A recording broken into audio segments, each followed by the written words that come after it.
want to focus pretty much just the tip of that is your focus. Dr. John Tebbetts has been in practice in Dallas-Fort Worth since 1979. He's seen his field of breast augmentation change dramatically during those years, and he's been key in many of the advancements. I just saw an opportunity in that particular area. I thought that operation, the way we educate patients, the way that we do the operations, there was just an opportunity to take that particular one area and make a greater change within my practice lifetime than I could do anywhere else.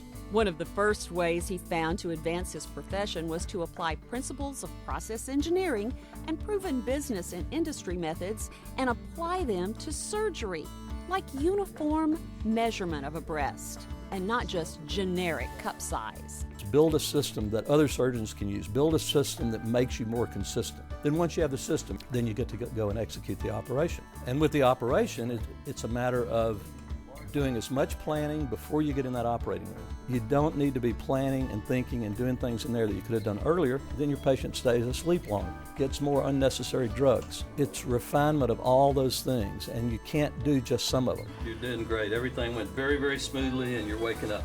Another way Dr. Tebbetts has impacted his industry is by education of the patient. There are so many options and so many advances that patients really need to understand before they make critical decisions about having an operation. You're going to alter your body for your lifetime.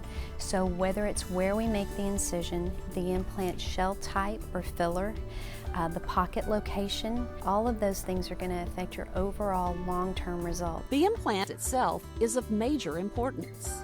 This is a round, smooth shell saline implant. These implants were available when I started practice in 1979. This is a round, smooth, silicone gel-filled implant. It was also available. And the basic characteristics of these implants are exactly the same today as they were then. This particular implant, you'll notice, if I turn this implant upward, you see how the implant collapses vertically. If a shell folds, that fold can rub against itself on surfaces and in time wear through the shell. So what we did was we just changed some things about the device. This happens to be a shaped device, and in order to not have the excessive bulge at the upper part of the breast from more filler, we had to taper the upper pole. It is true that if you take a pair of scissors and you cut a wedge out of this device, it's intact. And then there's the surgery. If we're going to improve the entire patient experience, we have to improve every part of it. And thinking about recovery, the obvious thought is the more drugs that a patient receives, the drowsier she's going to be, the more nauseated she's going to be. If we could look at what we're doing and shorten the length of the surgery, the patient would get less drugs.